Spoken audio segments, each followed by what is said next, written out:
Every week I face abuse that I'm not going to repeat on camera because it's sort of that bad. I've been threatened physically when I gave a red card, and then afterwards coach and the player, who was significantly older than me, started squaring up to me, and it felt sort of threatening and intimidating. Hi, I'm Ryan, I'm 16 years of age and I'm a young referee for Somerset FA. I've been passionate about the game since I was young, and I decided to become a referee when I was 14, and it's something that I haven't looked back on since. You lads can just line up there facing that way for me. But some of the abuse that I receive on the pitch can sometimes get too much. I want to highlight the abuse that I've received on the pitch and try and find out if other referees are experiencing the same.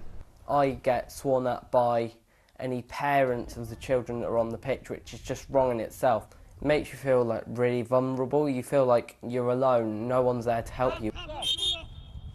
I've definitely thought about quitting from time to time, especially in games where I know that I've not done too well. People have shouted at me, my head's gone down.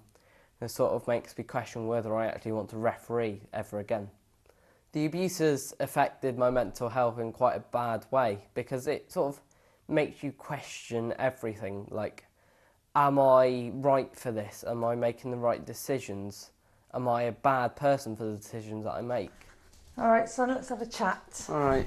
When I receive abuse on the pitch, I'm not the only one that's hurt. My mum's also affected. I remember when I first saw you getting abused, and I couldn't believe that adults were actually talking to a child in that way. They know you're a child by how young you look.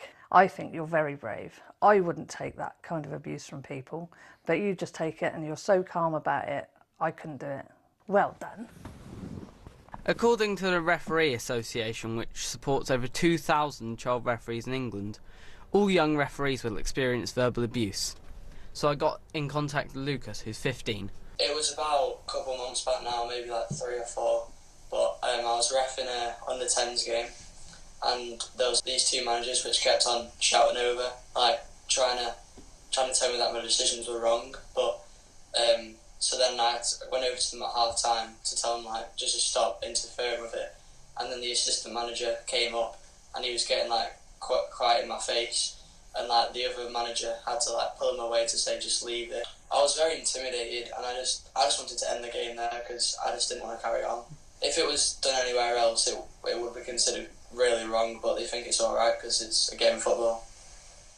I'm a member of the Referee Association myself, so I wanted to hear what they thought about the abuse.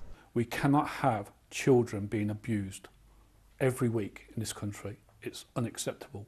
It's the same 100 years ago. Nothing has changed. I can see that the FA are trying to do things to prevent abuse, such as making young referees wear purple shirts like these to make onlookers observe that they're a child. But what else should they be doing? There needs to be a real joined-up approach across the multi-facets within the Football Association. So what I mean by that is refereeing, safeguarding, discipline, the national game and education. So what about England's football governing body, the Football Association? Do they feel that they're doing enough? There definitely are things which we as a governing body can do more. I think you're seeing added investment into supporting new referees. That's a real positive step. But the finance that's gone into county phase, and you go into most county FAs nowadays, you're seeing now new referee support groups starting up. So this is an opportunity for new referees, people in their first 2 years, to have training, education, development and support. We often find that referees that enjoy their first 2 years and feel supported stay in the game for longer. Despite all the challenges and the abuse, there's nothing like being on the pitch and having a good game. It really makes you come alive as a referee.